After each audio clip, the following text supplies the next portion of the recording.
It's more about putting yourself in a space or in a situation or in a conversation that's pushing you outside of maybe how you used to think, or pushing you outside of the skill set that maybe you've adopted for yourself.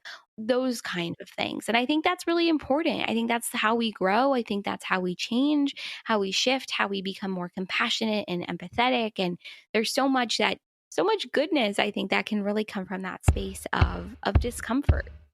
I'm Casey Main, author, writer, and party girl turned spiritual junkie, and I'm dedicated to helping you better understand the most important and most complicated relationship you'll ever be in, the one you have with yourself. It's the only relationship that you're in for the entirety of your time here, and it affects every single aspect of your life. Yet it is the one most often overlooked. This podcast is here to help you explore that relationship, get to know yourself so you can accept yourself, heal yourself, and become a better version of yourself. So let's get to it.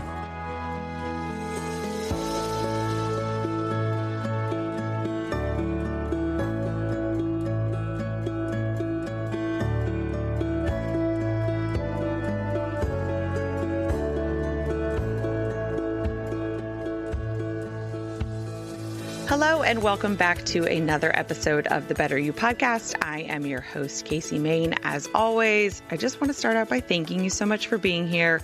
I really appreciate it. I'm going to try and get through this intro without any kind of crazy noises. Full disclosure, I'm not at home today as I record this. I am house sitting and dog sitting. So I've got 2 dogs running around. So if you all of a sudden hear dog barking or panting or like kind of growling at each other, they're playing. Don't worry. I'll try and edit that out, but it's just kind of bound to happen. But I just re-listened to today's episode so that I could prepare for recording this intro, and it's a feel-good episode. Like, it really is. You guys are really going to love today's guest. Like, she's just so... Oh, crap. See? There's the barking. Okay. Oh, well, we're going to push through it. She's just so wonderful and real, and she has, like, a great voice, which makes sense because she's got a great podcast, and she's just... I don't know. It's an inspiring conversation. We cover some deeper topics, but... I don't know, just in like a very digestible way. So I really think you guys are going to enjoy her. And it's just so funny because her and I have like a lot of commonalities, which made it so great to talk with her. And we cover a lot of topics and share some really helpful insights. But one of the things I just found like most interesting is that she and I have a very similar story. And I feel like this is one of those very common storylines that just isn't talked about quite as much. I guess it falls under the concept of the hero's journey, but I think it's slightly different, or at least like it appears more subtle on the outside, even though it feels like just as devastating yet exciting on the inside. And it's when you're in this space where you technically like have a great life, like everything is good on paper, yet you just don't feel great. And sometimes that's showing up in your physical health in terms of stress. And we talk about that a little bit in her story. But a lot of times, like on the outside, everyone just thinks that you're fine. Yet on the inside, like you just don't feel right. Like you feel kind of blah. You don't feel inspired. Like something just feels off. And then something happens, and for today's guest, it was not passing the bar exam. For me, it was just continually making terrible choices with men. But something happens and it sends you down this like journey of self-reflection, and you just start questioning yourself and your life, your past, what you want your future to be. And you really do come out a different person on the other side of it. And again, it might not always look that big on the outside, so people in your life don't necessarily understand, but on the inside, it just feels like this monumental shift. And so I love connecting with people who have been through something similar, and today's guest absolutely has. We talk a lot about finding and defining your voice and what you want to say in this world. And towards the end, we apply that concept to everything that's currently going on here in America with the election and the pandemic and the Black Lives Matter movement. And I do believe that we all have a role to play. but I think it's important to know what yours is. And so towards the end of this conversation, I talk a little bit about how I really see my role as being more of a bridge and trying to help people find more empathy and compassion. And that's what really prompted last week's solo episode on empathy. So please listen to that one if you haven't yet already. I hope that it's helpful, but if anything, I hope it's helpful in just reaffirming that you have a voice, you have something to say in this world that can be applied to all aspects of life, what's going on in your life, what's going on in the bigger world around you. And I think where we sometimes get stuck is like trying to play the role that we see other people playing, or feeling this pressure like that's the role that we need to play. And I don't think that's the case. I think it's important to find your lane, find your role, find your voice, because they're all needed. Okay, so let's talk a little bit about next week before we jump into this week's episode. I'm super excited about next week's episode as well. So we talked to Sydney Collier, who is a Paralympic athlete. And oh my God, talk about an inspiring conversation. She has an absolutely incredible story. She was diagnosed with a very rare syndrome when she was just 7 years old. She's had, I think, like 5 strokes. She can't feel anything on the left side of her body. She's practically blind, and yet she is the most positive person I think I've ever met, hands down. Like, she is absolutely amazing. And she set a goal for herself when she was only 11 years old that she wanted to be on the U.S. Paralympic para dressage team. So that's with horses, for those of you who aren't familiar with it. And she kind of explains more about it, about what it is. And she's done it. She competed in Brazil in 2016, and now she's training to get on the 2021 Tokyo team. And she's just absolutely amazing. I so enjoyed chatting with her. Like, it's one of those conversations that just makes you feel good, but also puts things into perspective that, like, if she can be as positive as she is, then we can all be positive. And that's not to compare. Like, I don't necessarily think it's a healthy practice to compare like whatever pains or struggles or issues that are going on in your life with what someone else has been through, because I think it's all, perception is reality. So whatever struggles you're dealing with are very real to you. And so there's no reason to try and downplay them by comparing them to someone else's. But it's more, she's a perfect example of the human spirit and our resilience and how we really can overcome anything. So it's not to say that your struggles don't matter. It's more to say that, like, if she can do it, you can do it. Just like we all can do it. We can all maintain a positive mindset if we want to and if we work towards it. Okay, so let's talk about today's guest, who is another Sydney. Sydney Weiss is a lawyer and the creator, host, and producer of Seek the Joy podcast, your go-to podcast for heartfelt storytelling and conversations on all things self-love, joy, connection, wellness, and spirituality. Sydney's greatest mission is to uplift and empower others to find their authentic voice, encourage them to step into their vulnerability and courage, all to seek their joy and bring about greater healing. Through Seek the Joy, she's been able to do just that. Inspired by Sydney's ongoing journey towards growth, empowerment, and self-love, every episode offers a fresh perspective, aha moments. Oh, it's so funny she put that in her bio. I just now realized that. And I say that all the time on the podcast. And I'm like, oh, it's an aha moment, which I got from Oprah. I wonder if she did as well. Anyways, back to the bio. Laughs and stories and wisdom that will stick with you throughout the week. And in this episode, we discuss the toll that the stress and pressure of studying for the bar had on her physical health, and then how not passing the bar completely changed her life. How not processing our anger can show up in our physical health. How naming our feelings can help make them feel more manageable. Recognizing our negative self-talk and how to change it. Imposter syndrome and the importance of pushing through the discomfort. The role intention plays in distinguishing between discomfort that comes from growth and discomfort that comes with inauthenticity. Finding your voice and where and how you should use it. How defining what you want to say in the world and finding your joy can help you navigate conversations and live according to your own timeline versus society's timeline. Setting boundaries around your life to protect your joy. And finally, the benefits of getting uncomfortable. I love this conversation. Again, I really think you guys are going to enjoy Sydney this week as well as Sydney next week. So make sure you're subscribed so you don't miss that conversation. But right now, we're going to go ahead and jump into this one.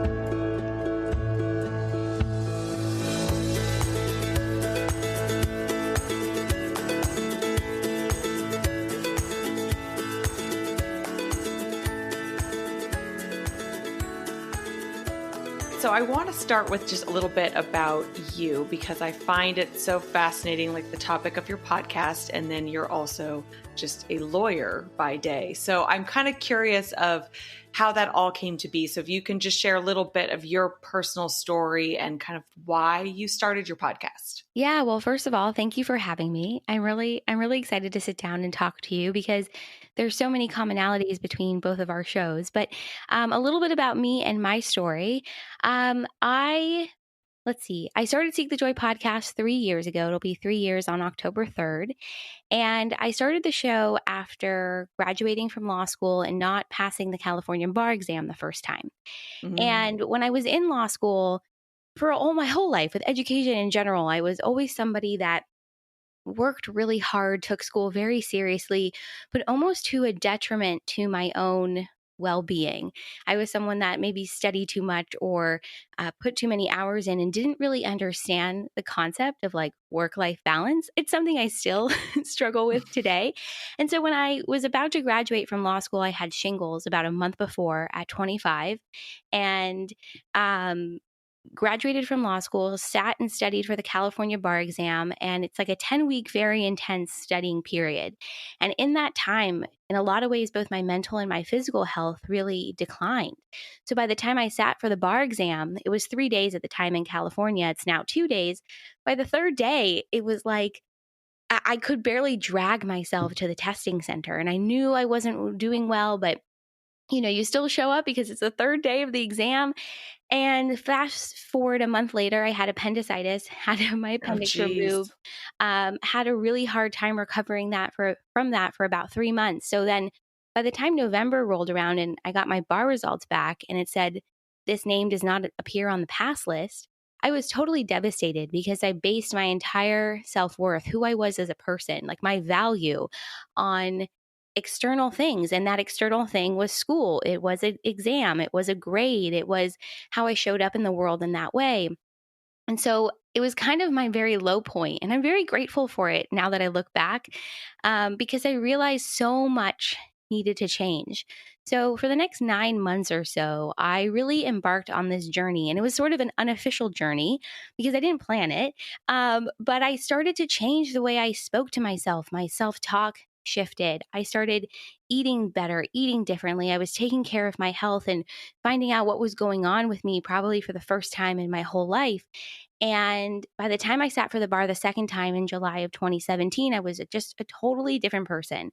When I came out of that experience, I realized I really wanted to find a way to connect with other people who wanted to be vulnerable, share their stories, connect around these shared experiences. And so I thought, I'll start a podcast, but I really didn't know what I was doing.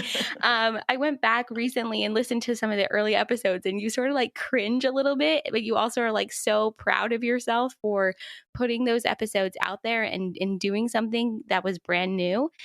So I started Seek the Joy really from that experience and wanting to connect with other people. And so, about 2 months into having the podcast, I found out I passed the bar exam. I became a lawyer. And so, it's been a really fun journey, I would say, over the last 3 years of both being a lawyer, which is a very sort of structured side of who I am, but then also having the podcast, which is also structured in its own way, but very creative and a creative outlet and an opportunity to connect and share in a very different way than maybe I'm able to as a lawyer. So that's a little bit about the podcast and how it came about. And the way I describe the show is that it really features heartfelt storytelling and conversations on joy, connection, wellness, empowerment, spirituality as a way to really grow and evolve around our shared joys and passions, but also these moments that challenge us and really push us. So it's been a really fun journey in the last 3 years. Okay, I absolutely love that, and we have even more commonalities than I originally realized. So my appendix burst also, actually, so I went through What? that experience Oh my as god, it's well. Yeah. oh, I'm so sorry it burst because that's like the worst thing that could happen is for your appendix to burst. Oh my gosh. Yeah, so when they put me under, they didn't think it had burst. It was kind of like, "Oh, this is gonna be laparoscopic. You'll be home in a couple days, like, no big deal." And then when I woke Oh. up, they were like, "Oh, well, actually, Oh not the my case." gosh. Yeah, so that was when was that? I was in college when that happened. Ugh. But also, like, I love that, you call it this, like, 9-month journey of really looking at your life and how you were talking to yourself and what you were Mhm. eating. Because I had a very similar experience in 2017, and it was when I wrote my book, but it was that same concept of, and I hadn't even hit a definable low point. Well, I guess you could argue that I did with some choices I was making, but it kind of came out of nowhere of going into this like self reflection mode. And then Mhm. I came out the other side of that a completely different person, and then kind of have had to fight along the way to stay true to that version of me versus the Yeah. prior version of me. I'm curious, before you went through that, were you into anything personal development or anything in that realm? Was that on your radar or interest level or not? Yeah, no, it totally was. This all started in 2016, but very much prior to that, I had been someone who had been in therapy for most of her life, but really started working with a therapist that I really loved and trusted in 2010, and she began to introduce me to not only like the concept of self help, but how you could tap into your spirituality to really access that part of wellness and mindfulness. So she was someone that introduced me to the concept of, and this is going to sound so crazy because I don't know how many people have a therapist like this, but she introduced me to past lives, the work of Brian Mm. Weiss, Many Lives, Many Ah, Masters. oh my God. Yeah, I've talked about that book like 18 times on this it's podcast. That is so funny. phenomenal. It's a I read it so quickly. I remember I was in my first year of law school when I read it, and I was in sort of like my dorm room at law school reading this book, and I'm like, "Oh my god, like this is amazing. This makes sense to me." And then at the same time, I'm like, "Why am I also reading about torts at the same time?" Like Yeah. it was so funny, but so she was someone that really introduced me to this kind of, I guess I could describe it as intersectionality between mindfulness and wellness and how to tap into your spirituality as a form of maybe personal self development. And then from there, it was in 2014 that I began a Kundalini yoga practice that was Mm. introduced to me by my dad, actually. And so all of these things had sort of always been on my radar. And I had done a lot of work prior to 2016 to not only shift my self talk, but to shift how I viewed myself, how I wanted to show up in the world. I was doing a lot of work, a lot of deep spiritual work, but oftentimes you can do that work and still have a moment where your body is like trying to wake you up to the fact that either you're not where you are supposed to be or you're not functioning in a way that is maybe the truest for you. And that's what the appendix really was for me. I later learned that your appendix, and I think it was, I'm trying to remember who's told this to me, but there's like a component of a like emotion that's tied to it of anger. And when you remove the appendix, it's like a physical removal of anger from the body. And I can't tell you how much better I felt after the appendix was removed. And anger was something I had always been working on my whole life. Always have been trying to uncover where does this sense of anger come from? How can I channel it in a different way that's maybe more productive for my health and well-being? And it's something I've been very fortunate to like explore in my own life. So it was just so interesting to then have the appendix be removed. So I guess the long and short answer to your question is, yeah, personal development was always something that was very much, at the forefront of my mind.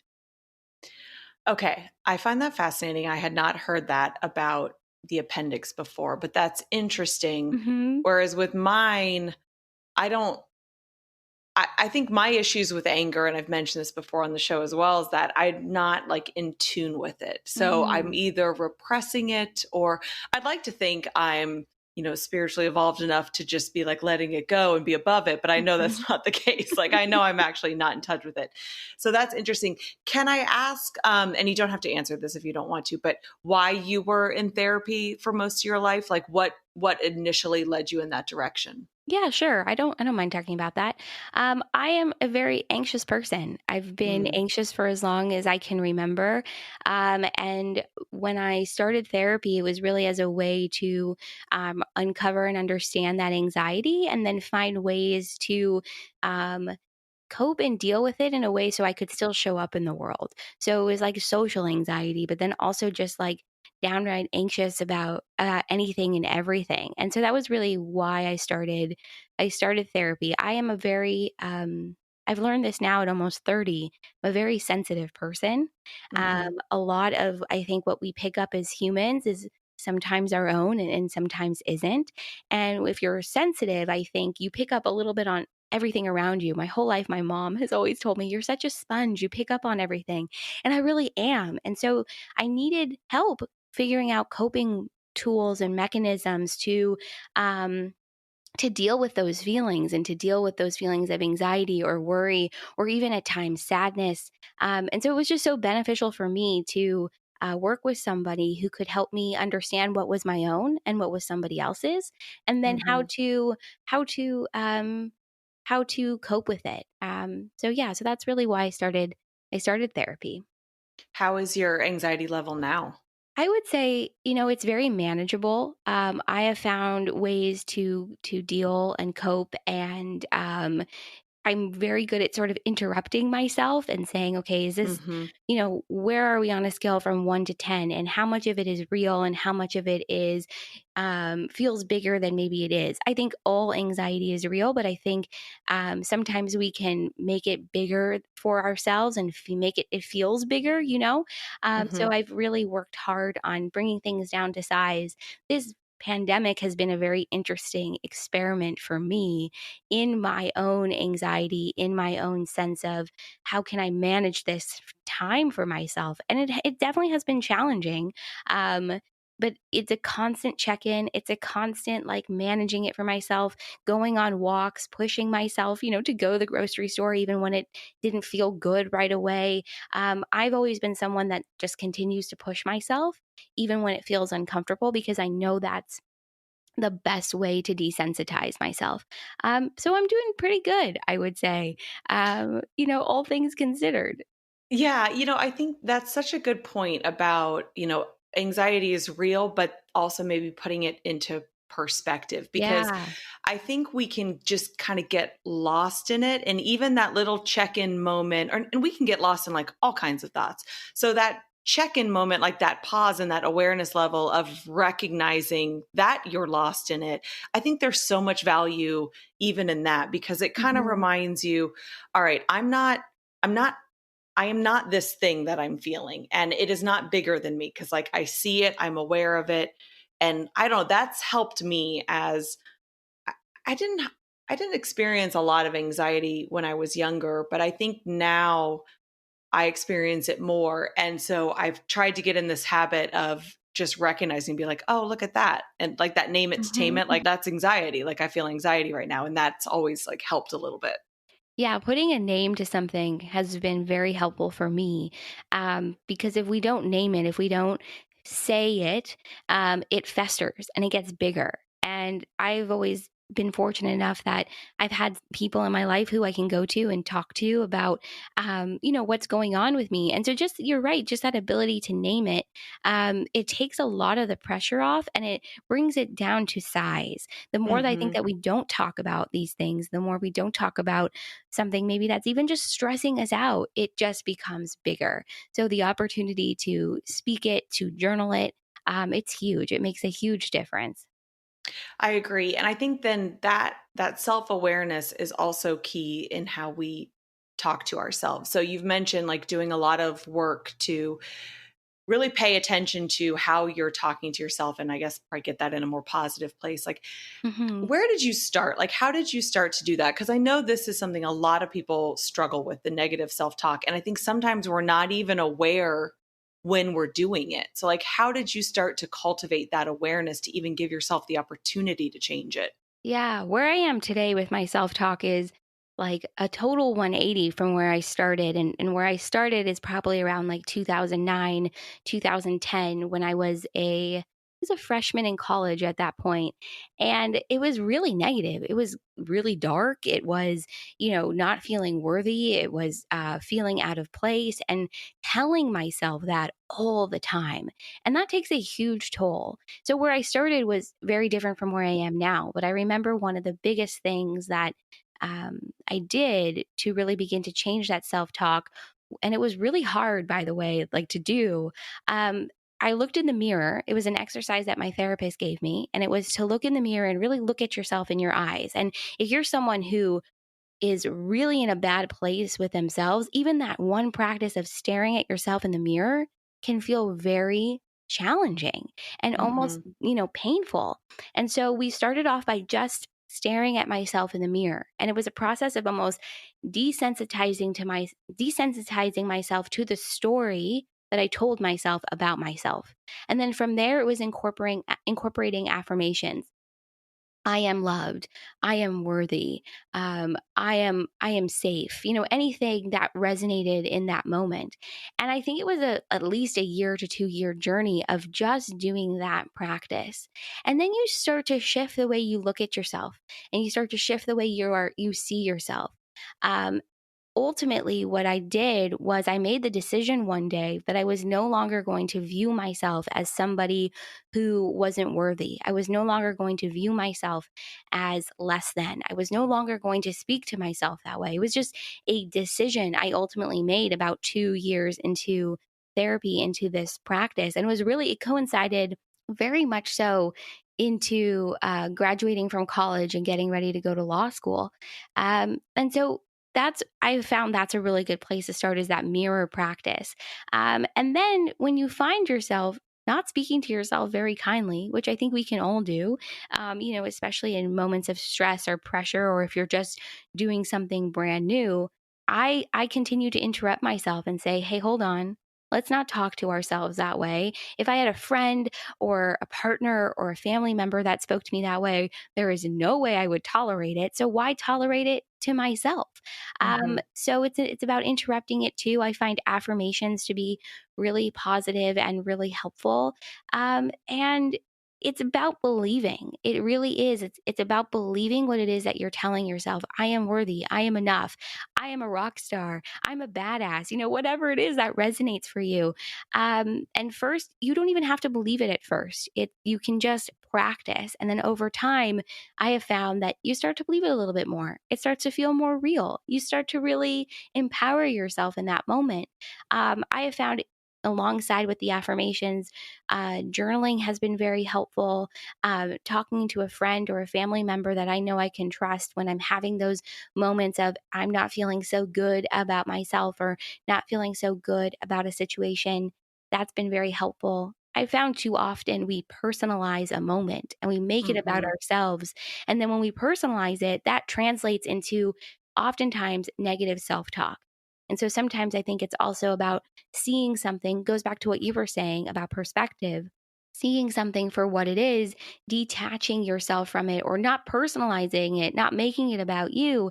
And that will also help shift that self talk for you, because you realize this really didn't have anything to do with me. This was about the other person's bad mood, or maybe they're having a hard day at work, or just they ran out of the last item at the grocery store. It doesn't mean that you did something wrong. It doesn't mean that there's something wrong with you. So that's been a very really big practice for me too.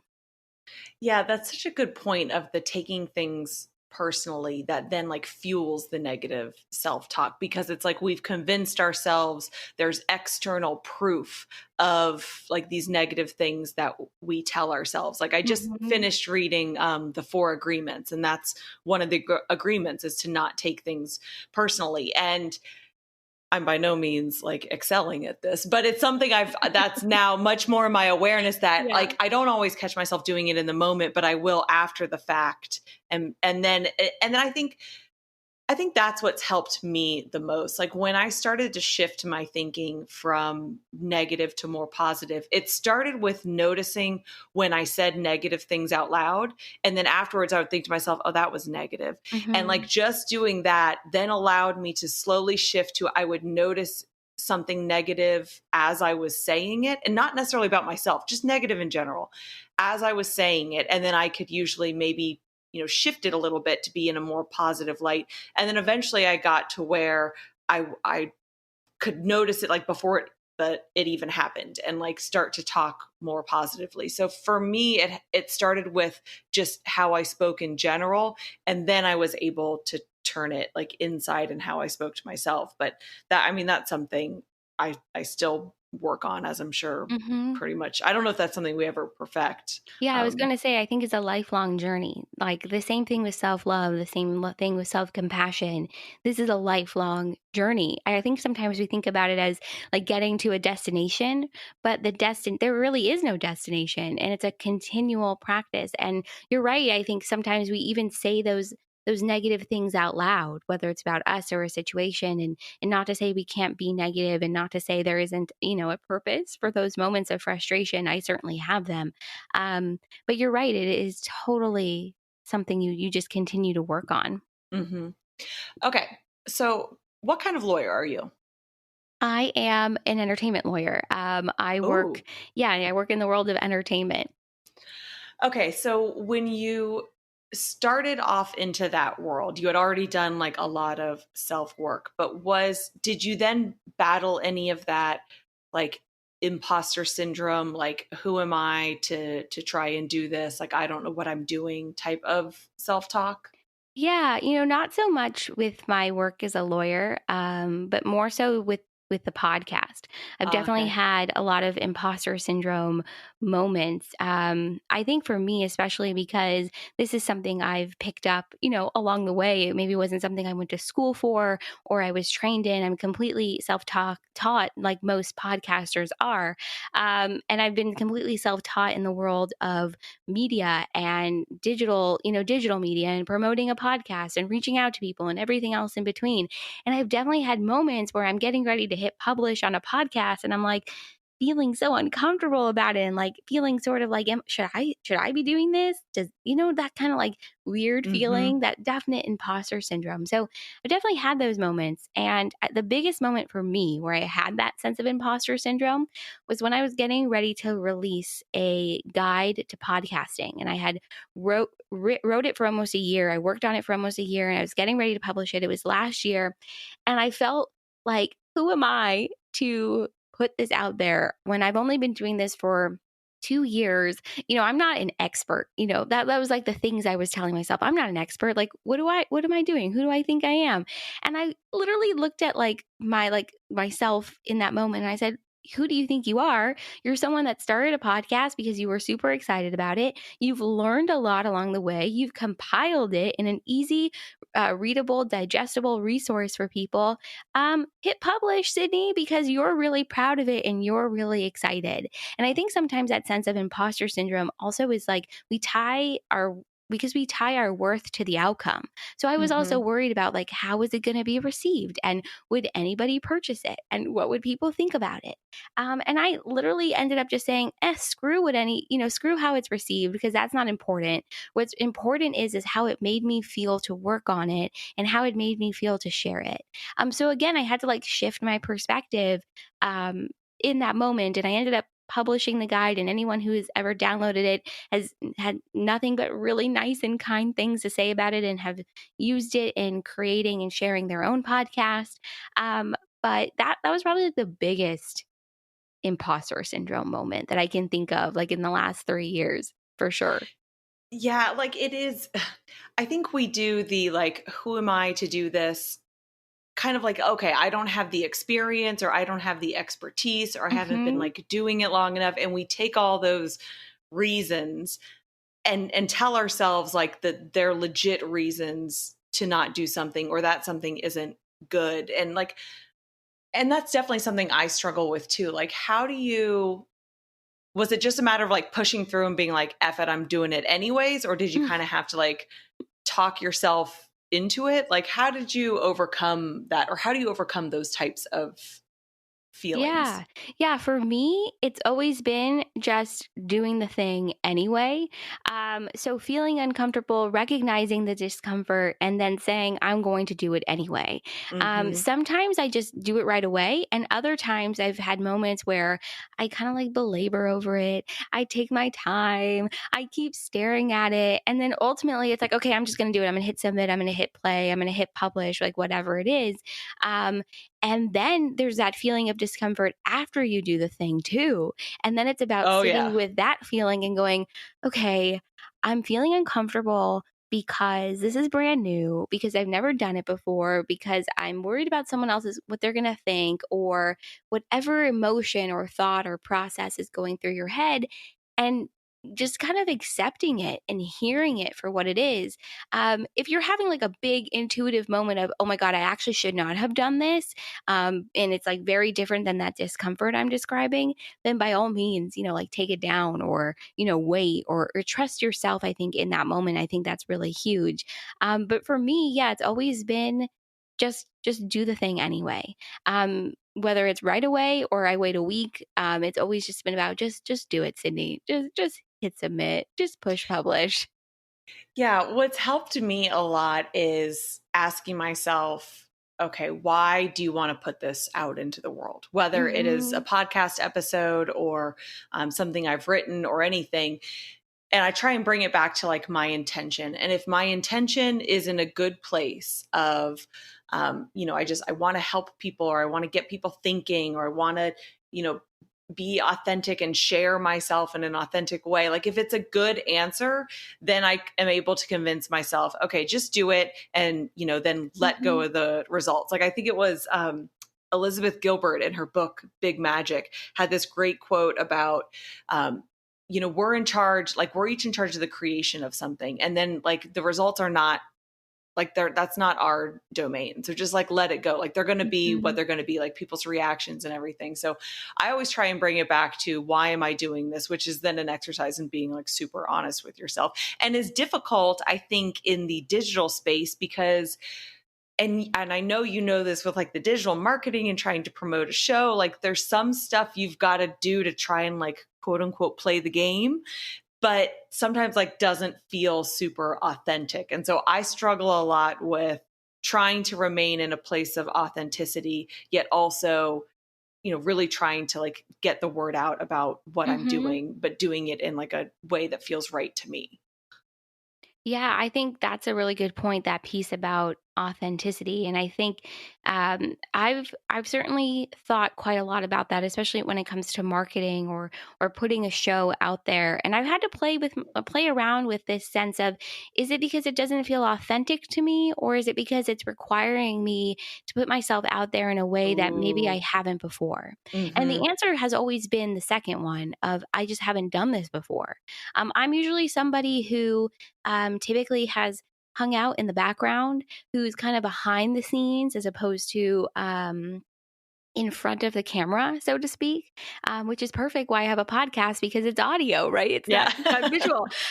So anytime I've like, put a photo of myself out there or a video of myself, trying different ways to engage with my community, or get a dialogue going, and it feels weird, it feels uncomfortable, and it's Mm-hmm. because I just haven't done it before, or I haven't done it enough that it feels um normal, if not normal, but like comfortable maybe.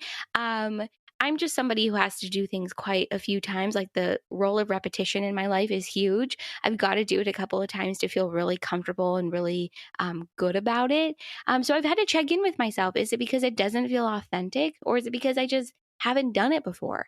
And sometimes, something won't feel authentic.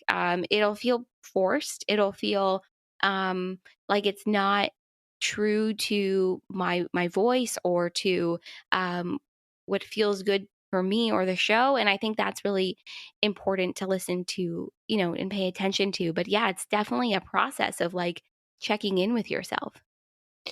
So how do you think you like settled into your voice? And I mean, we can talk about this in terms of the podcast, but I think this just exists within all of Mhm. us in all aspects of life is like finding our voice and using it in a way that is productive. Like Mm. how did you settle into that or find that I guess within doing the podcast? I was always somebody who was very timid with sharing my voice. I grew up with a lisp. There are still some words that I think I sort of subconsciously avoid because they're kind of difficult with the S's. And so I was always somebody that really didn't feel comfortable sharing my voice, whether it was a presentation in class or picking up the phone to call somebody. I am the oldest of three sisters, and I used to have my middle sister make phone calls for me when I was very nervous, like in middle school and in high school.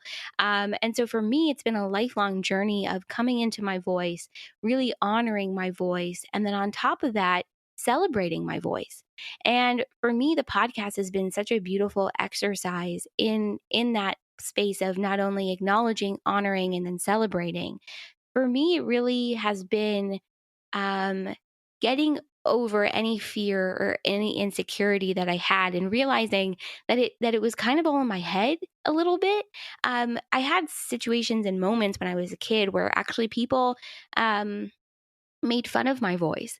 Either they said it was too high or squeaky or the lisp. People used to make fun of me.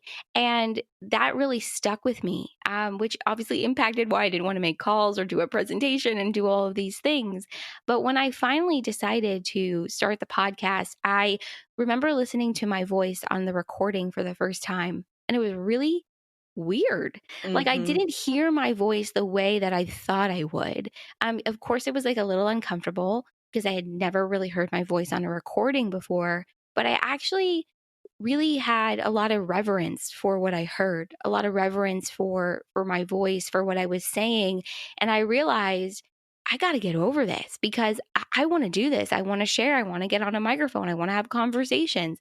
I'm a talker. I wanted to, I wanted to do it in a way where I could share it.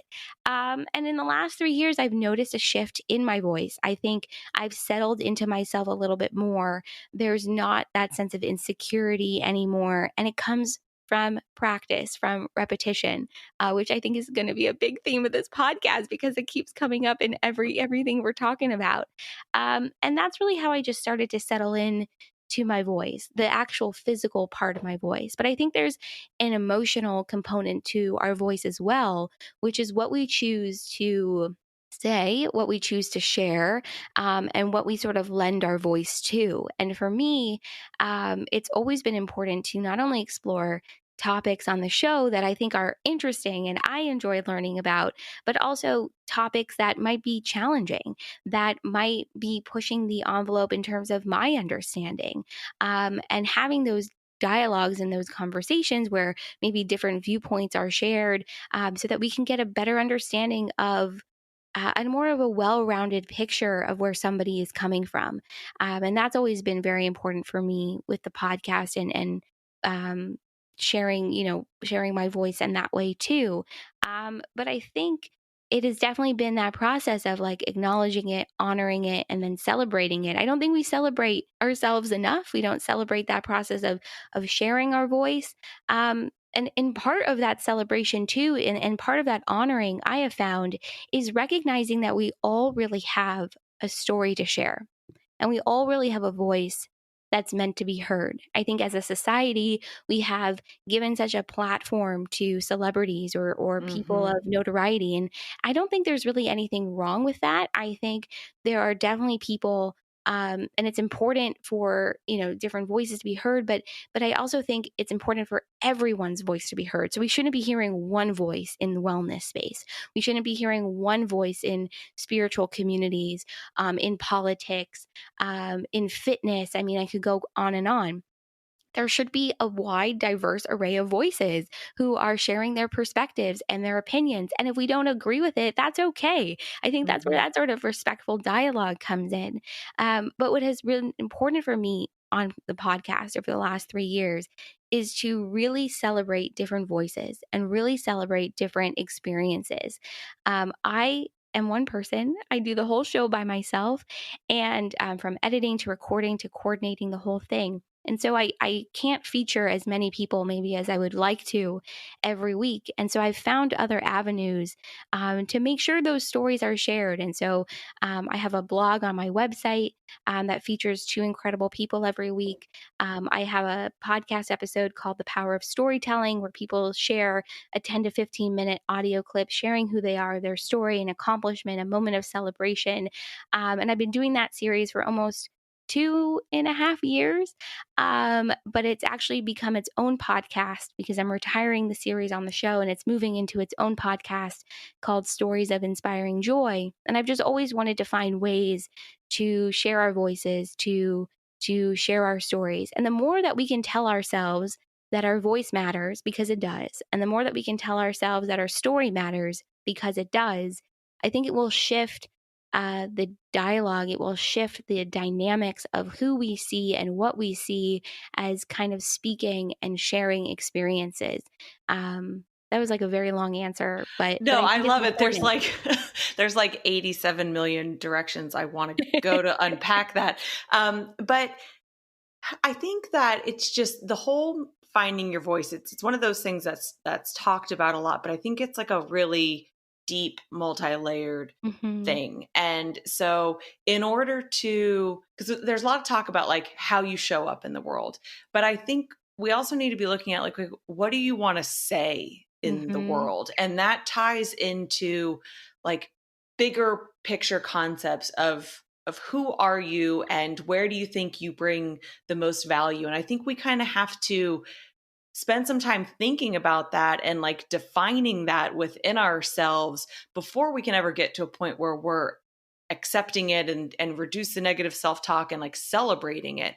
You know what I mean? And that's something Hmm. I've been thinking about a lot since I did this podcast of like, okay, well, what is it that I have to say? And I think I'm still defining it, but I think it's really more coming around to just sharing my experiences, asking questions, like truly wanting to understand who somebody is and why they are the way they are, and then pull out insight on how they helped better understand themselves to help other people understand themselves and all of that. But I think without that practice of like defining what your voice is and how you want to use it, I think that's where we feel pulled in all these different directions because we look at what everyone else is doing and then feel like we've got to be doing and saying all these different things. And that might not actually be your lane. And like that's okay. There's a way to approach every topic, but still doing it like within your voice, if that Hmm. makes sense. No, I think that makes a lot of sense. And I think what you just shared is about the process of unearthing for yourself what your joy is and what your passion is. Because if you can speak from that space of joy and passion, it sort of flows, if that makes Mm-hmm. sense. It becomes almost like innate or second nature to share about that thing. But if you're trying to talk about or share about like the most recent, I don't know, like trend or, just whatever that might be, and you're looking at to what everybody else is doing, it won't. Maybe sometimes it will align with what you're excited about and what you're joyful and passionate about, but then other times it won't. So it is about, I think, unearthing for yourself that joy, that passion, what kind of like lights you up. And that's a journey in and of itself. For me, I didn't really start to figure out what lights me up until maybe 2.5-ish years ago. And I think we put a lot of pressure on ourselves to know what that thing is right away. And I think it's kind of impractical. It's like this timeline that the world has given us, society has given us, whether it's about career or relationships or, whatever it might be in your life. And we feel bad if we're not on that timeline. But if you can spend some time to, I think, get to know yourself and unearth for yourself what am I excited about? What am I passionate about?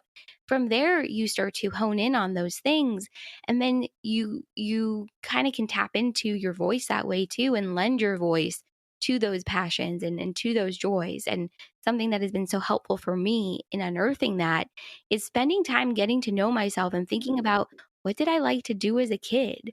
Or Mm-hmm. what did I like to do before I felt this insane pressure to do the thing that maybe society taught me I should be doing. It's that layer of like pulling back those layers of the onion and like looking deeper. And you can do that through journaling. You can do that through like a talk therapy practice. You can do that through meditation.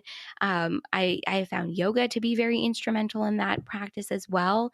Um, so it's a journey. I keep thinking about like pulling back those layers, of an onion. Yeah. 'Cause I think that really what it is. That's what it is. Yeah, it's funny. I went through a similar practice of kind of trying to tap into like childhood Casey to figure out what adult Casey Mhm. wants. And I did it on a real simple level of just trying to remember random things I wanted to do or wanted to try when I was a kid. And then as an adult, I started to dabble in those, but I gave myself the grace of like, okay, this isn't for me. So like, for example, like when I was a kid, I, for whatever reason, wanted to play violin. And I think that is because, and the show is probably before your time, but there was a show, Party of Five, and it Mhm. was like these siblings, and the youngest daughter played violin. I just thought she always looked like all like graceful and cool playing the violin, so it's like I wanted to play the violin. So as when I went through this practice, like then as an adult, I'm like, okay, I'm gonna kind of explore that a little bit. And luckily my sister-in-law's parents had a violin that they were willing to lend me. I signed up for some lessons, took a couple lessons, and quickly realized, okay, this isn't for me. But I think like giving ourselves that ability to explore different interests and Mhm. rather than talk ourselves out of it for all these reasons. Cause I think that's the thing is like that goes back to the negative self-talk. It's like we talk ourselves out of trying new things or even just stepping down the road of certain interests. And I think part of that is maybe we think if we start to go down that road, we then have to go all the way. Like it was some kind of waste of time or waste of Mhm. money that I took 3 or 4 violin lessons. But I don't see it that way. I see it more as tapping into that natural curiosity we have as children that, I don't know, just kind of gets brainwashed out of us as adults. But I think it's only within that curiosity that you can really find what lights you up and brings you joy and your interests and your passions, and then ultimately your voice. And then, like, ironically, mine was finding that I actually am just very curious and I want Mhm. to learn and I want to ask questions and I want to dig deep into things. But I don't know, I only kind of found that by just giving myself the permission for like the slightest surface level bit of curiosity. Yeah, I was going to say, I think it's a combination and a practice in curiosity and a practice in giving yourself permission. Um, Giving yourself permission to explore, giving yourself permission to, not follow through with something. The way I think about it is for me, I'm always like, I'm not a quitter. I'm going to follow through all the way. I'm going to Mhm. finish this thing. But if I'm bored with it, like if I'm, painting something for fun or I started like beating these bracelets at the beginning of the pandemic of the quarantine because I was like, oh, that might be something fun for me. And then I haven't picked it up in like 2 months. And I thought to myself, well, like, why did I start, why did I do all these things? And it was just about giving myself permission to be creative, to explore, to try something new. It's okay to stop something, midway if it's not exciting to you anymore, Mhm. if it's not, lighting you up maybe the way that you anticipated. But I think you're right. It's definitely a practice in allowing yourself to be curious, to think about those things, to try something new, and giving yourself permission to not only try it, but then also giving yourself permission to stop it if it doesn't feel good anymore. Yes, I completely agree with that. And so then, once we so that's kind of a great practice of finding your joy, your voice, Hmm. your passion, your purpose, whatever you want to call it. But then next step 2 is realizing like we have the right and the ability to do that, and that, we are the the main character in our own story. and Hmm. and I think that's, I don't know, that's another tough one, just given all of our connectedness. And, then that goes back to like imposter syndrome and thinking, I can't do this, or who am I to do this because of XYZ reason, instead of being like, I'm going to do this just because it makes me happy. So like again, Right. back to the intention is really all that matters if it's bringing you happiness, and like letting go of the results. Hmm. I think that element of intention matters. And something that you just shared about being sort of the protagonist in your own story, something my grandma always says to me is, you are the pilot of your own plane. This is your life. You Mm. make the decisions that will make the most sense and feel the best for you. And that doesn't mean that you don't think about others along the way. It doesn't mean that you don't, take into consideration somebody else's feelings or the impact of a decision on them. What it does mean, though, is that you check in with yourself and you make sure that the decisions you're making feel good for you and the life that you want to live and the relationships that you want to have. So it doesn't mean, putting your blinders on necessarily, but I think it's about working with not only how something makes you feel, and checking in on how it might impact somebody else who is like on your team, in your family, you're in a relationship with, your coworkers, whatever it might mean. I think oftentimes we don't make decisions that are going to negatively impact somebody unless they're like, I don't know, like really crazy things. Like I'm trying to think in my head like of a good example, and nothing is coming to mind at the moment. But I think if we can check in with ourselves and just make sure it feels good and check in on that intention, that's such a good place to start. Yeah, and that's something I think that so many of us struggle with. And I want to say, especially women, although I don't really know that because I only know the experience of being a woman, but Hmm. that kind of that self the concept that like being selfish is bad, like that has a negative Hmm. connotation to it, and it's negatively defined within our society today.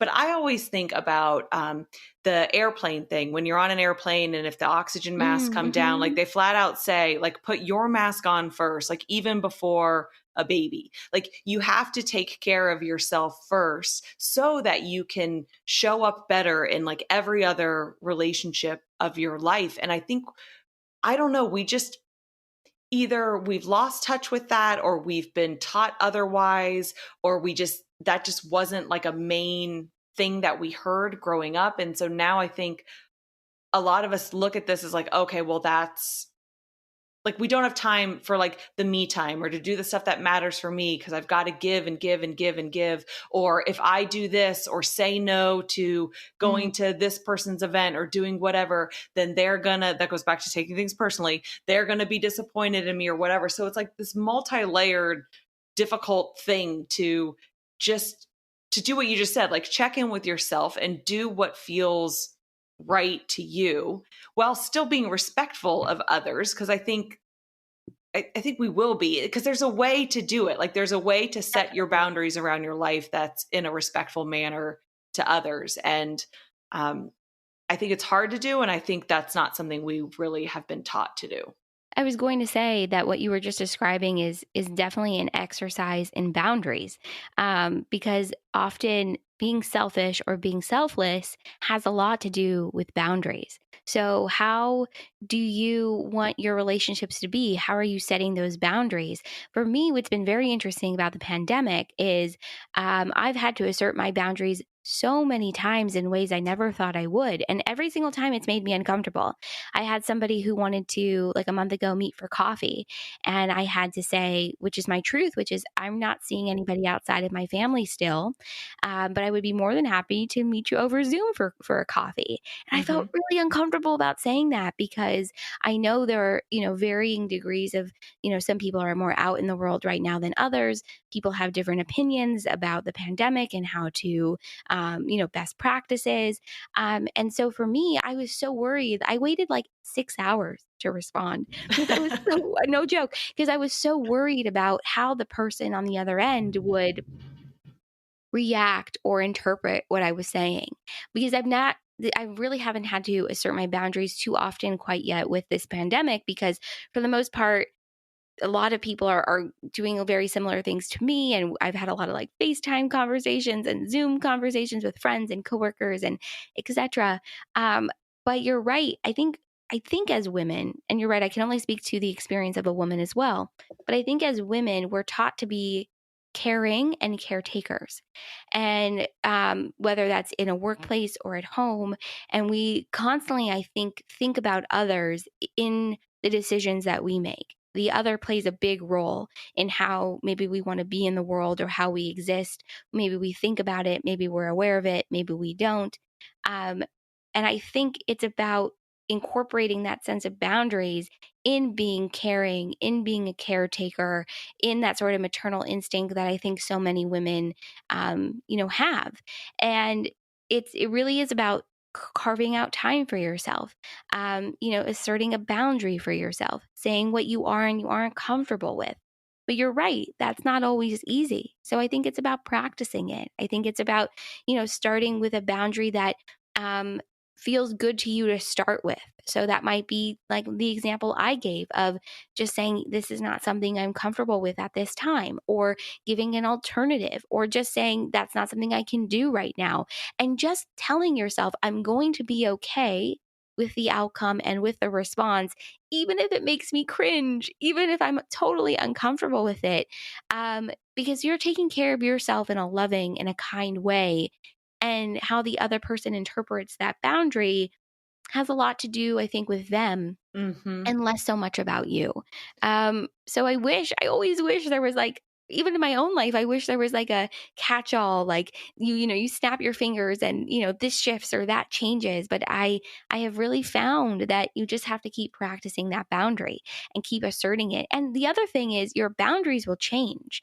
Like I never thought I would have a boundary like the one I just shared about meeting somebody in person. Like 9 months ago, never would have been a thought on my mind. So knowing that your boundary might shift, what you feel comfortable with, what you don't feel comfortable with will shift as time goes on. I think that's an important reminder too, because nothing is finite. Like nothing is like set in stone. Things shift, things change.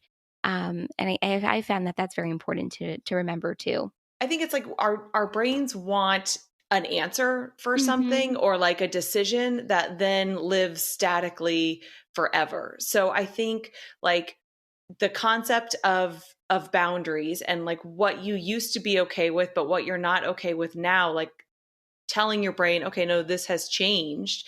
And then also, like, when we then go to do these uncomfortable things, whether it be pursuing some kind of an interest or setting some kind of a boundary or sharing yourself in a way that is outside of your comfort zone, like, all those things are uncomfortable. And it's like our brain wants to do them once or twice and then be good at it. But Hmm. instead, it is that like repetition and that trust that this is going to get easier, it's going to get easier, it's going to get Yeah. easier. And it does. Like I think back to the first couple times I published a podcast episode, or even way before that, started putting my writing out into the world. And I would publish these blogs because I was getting my website ready to launch my book, all this stuff. And I had like a mini panic attack beforehand of like, I cannot put this information out there. I've never even shared my writing. Like, I can't do it. And then I Hmm. forced myself to press publish because I knew it was the intention was good and this was what I wanted to do. Had the freak out moment afterwards. And then I experienced that probably for months. And same with the podcast.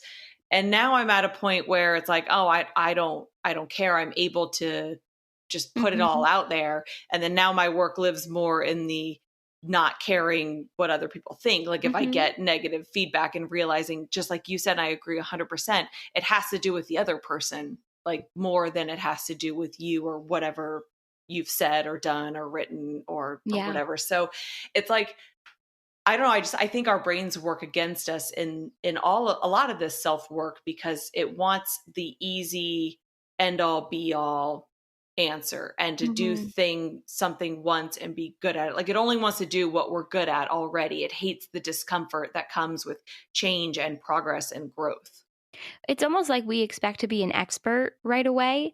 Like we expect to know how to do everything. And I don't know where that expectation comes from, but I think it's about knowing that you're going to be a beginner more times than not in your life and being Hmm. okay with that, being okay with being a beginner, being okay with learning something new. And you will develop expertise in that thing. It just takes time and it will become second nature, but it just takes time. So we put this extra pressure on ourselves to be this expert, to know what we're doing all the time. And it sometimes comes from other people too. That sense of, someone else expects you to know how to do something right away, or they may make an assumption about, who you are, your skill set. But I think it's okay to not only know that you're a beginner, but assert that you're a beginner.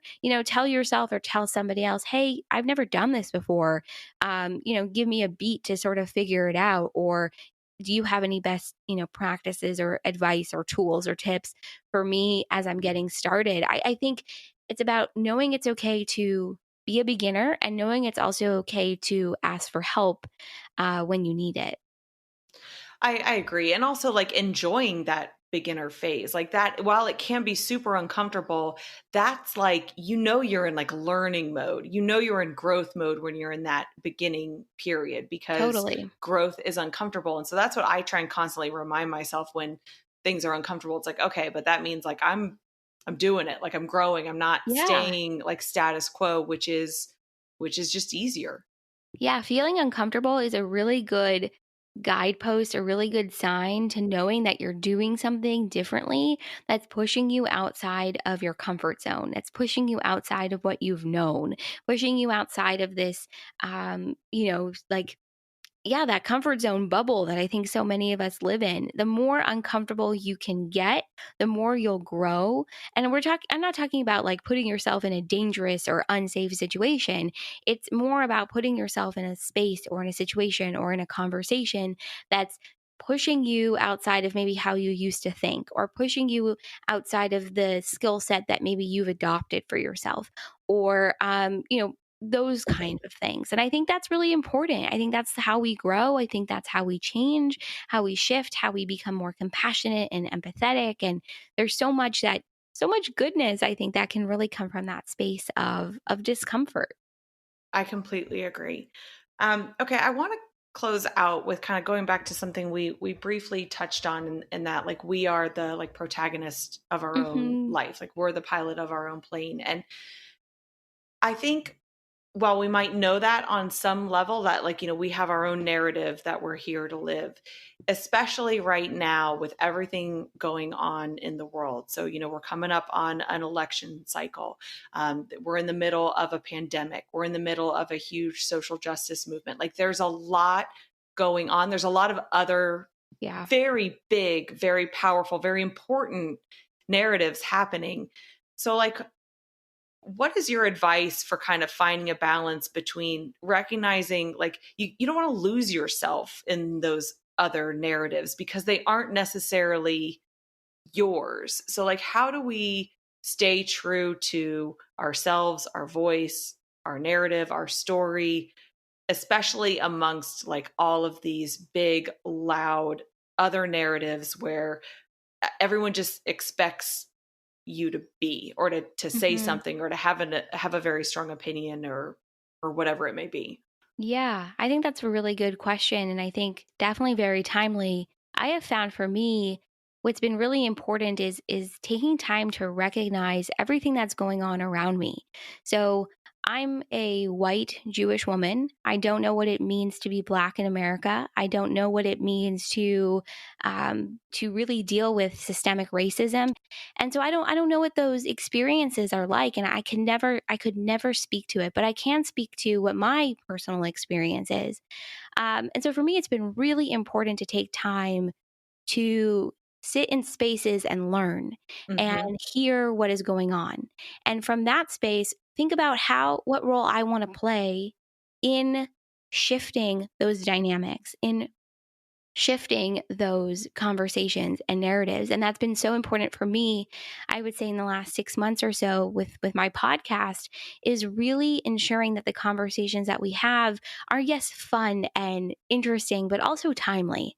Hmm. And on top of that, we're approaching an election. And I have a lot of stress about this election. I'm not going to lie. I'm very anxious about it. And I'm very vocal about how important it is for us to vote. And I really believe voting is a nonpartisan issue. Everyone in this country, in the United States, should have access to voting. There shouldn't be voter suppression tactics and all these other things that are going on. Totally a conversation for another day.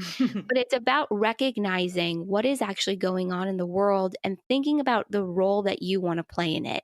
thinking about how you want to exist in these spaces, whether you're a white woman, whether you're a white man, whether you're a person of color, whatever it might be. And I think from there, you really can take charge. You really can take control of how you show up, of being that pilot of your own plane, of existing within this broader narrative, but ensuring that the narrative that you're participating in aligns with you.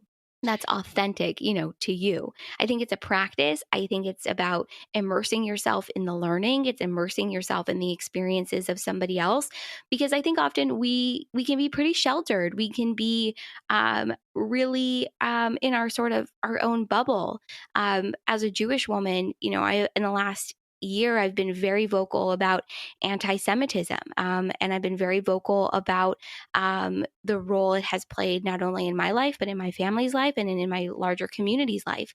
And I've had so many people reach out to me and say, I had no idea. And so I think it's about speaking to our own personal experiences, sharing them, allowing for a dialogue, and now allowing for a narrative. And then when you are not personally experiencing something, making room and making space for somebody else to share, making room and making space for somebody else to speak to their experiences, to the extent that they're comfortable, and really learning and then deciding how you want to show up. So I think now there are so many pandemics existing at the same time. We are in a really big space of change, growth. There's a lot of growing pains. There's a lot that's coming to the surface that's being put on display that maybe 4 or 5 years ago we were not as a country so much aware of. So it's an opportunity to think about the role you want to play, and establishing, like you said, your own personal narrative, relationship, experience, and doing what's going to be true for you. So hopefully that answers your question. It does, and I love that answer, because that does go back to what we were talking about earlier of kind of, first of all, needing to understand and define what your voice is, like what Mm-hmm. your lane is. And so then when you go into these bigger external narratives and these controversial so in a way that is in line with your voice and like authentic to you. Mm-hmm. And I think it going back to like discomfort, so that's where it can be uncomfortable, especially if you've never gone in some of these spaces. Like I had my first conversation with a guest about race in an episode with Brandy Harvey. And you can, if you know me and you listen to the podcast a lot, like you can hear how like nervous I am. And I even say in the episode that I'm like sweating. So like that's a good discomfort versus Definitely. a discomfort that shows like you're being authentic or inauthentic. Mm-hmm. So like for me, I know I'm never going to be a political activist. That's not my lane. You know what I mean? Like my interest in anything politics or coronavirus or any of the many pandemics is trying to develop, cultivate, and spread like empathy and compassion, like trying to help people and continue to teach myself to look at all the different sides, to understand there are different perspectives that you might not understand and may be very different from yours, and just almost like that agree to disagree type of mentality that I think we've really lost touch with, especially in like the political space, and then not taking things personally and all of that. And so as I try and tiptoe into more of those conversations, even though they are uncomfortable, it's like I feel like now I know my lane versus trying to get out there and I don't know. I don't want to say tell people what to think, but like preach about things. Like that's not me. I'm more of a question asker, and that differs per person. So I think it comes down to like understanding what you want to say in the world and then applying that in all the different areas. Yeah. And I think you just brought up a really good point, which is about knowing the role that you really want to play. I personally think we're well beyond the days of not recognizing, how do I phrase this? I think we're well beyond the days where we can say, like, I used to have friends that used to say, oh, I'm not political. Like, I'm not a political person. But the thing is that politics play such a strong role in our lives, whether it's about marriage equality, whether it's about the rights of the LGBTQ plus community, whether it's about racism, whether it's about a woman's right to choose. I mean, it affects all of us, in one way or another, but it's about knowing the role, exactly what you said. I think it's about knowing the role that you really want to play. And so if your role is to share empathy and resources and various conversations that will elicit compassion, I think that's amazing. And I think that's so needed because we need that empathy. We need that compassion.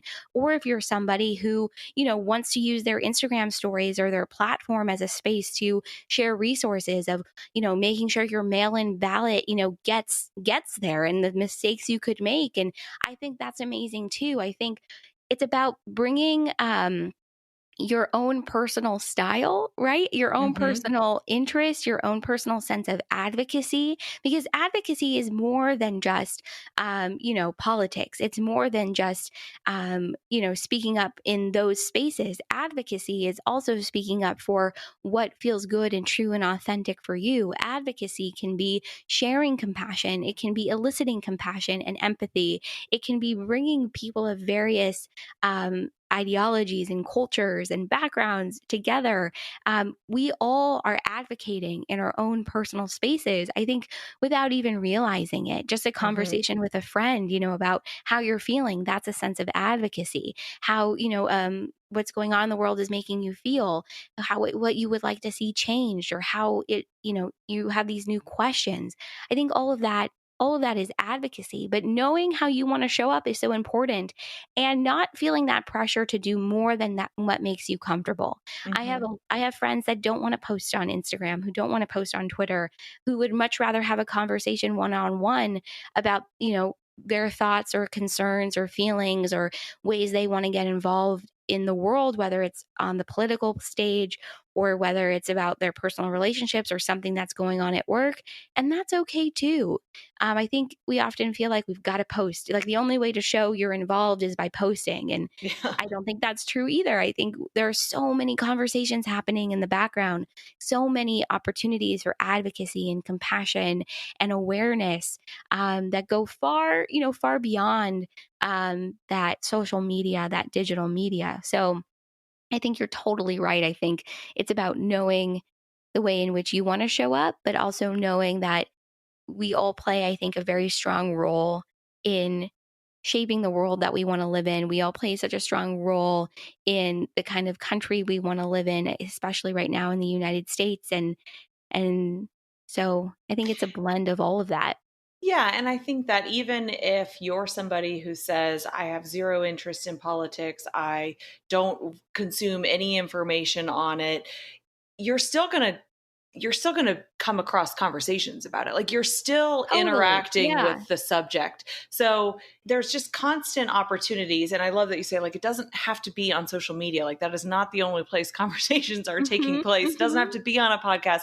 It doesn't have to be anywhere. It can be just between two people, but like these conversations are happening.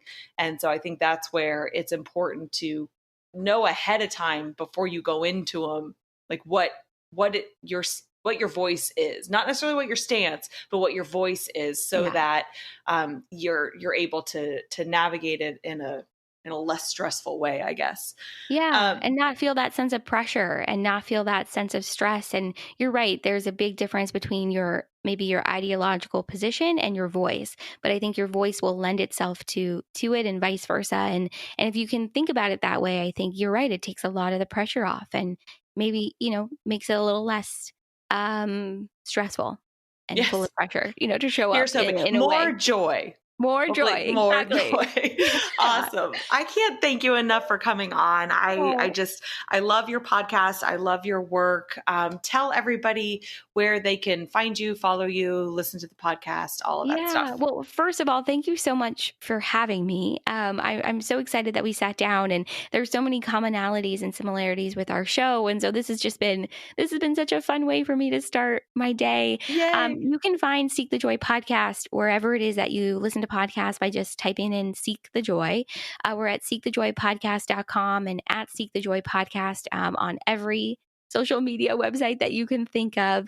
I air a new episode every Tuesday, and it's such a fun way to come together as a community to really explore our joys and our passions and talk about things in wellness and entrepreneurship and empowerment and spirituality. We really run the gamut of different topics. And I'm getting ready to celebrate 3 years on October 3rd. So I'm just so excited to continue to do the podcast and to share. And on the website, you can see all the different things that the show also does. So yeah, that's where you can find the show and find me. Awesome. Well, congratulations on 3 years. Being Thank only you. a year and some change into it, I know Oh my how much God, that's work goes amazing. into that. So It thank you does. so much. Oh, thank you. This was so much fun. Thanks again for having me.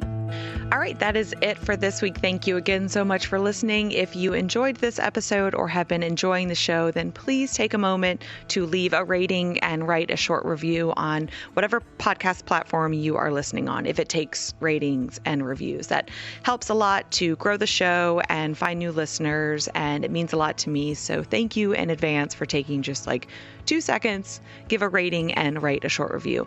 And definitely make sure that you are subscribed so you don't miss next week's amazing conversation. Lots of more cool guests coming up to round out the year. And then I've already started thinking and planning for 2021. I'm going to start to do something a little bit different with the show. Not necessarily different, just more organized and maybe a little bit more logic to kind of the different topics we cover each week. So super excited about that. So make sure you are subscribed and you are joining us for the journey. All right, that is it. Thank you again. Have a wonderful rest of your day and a fantastic week.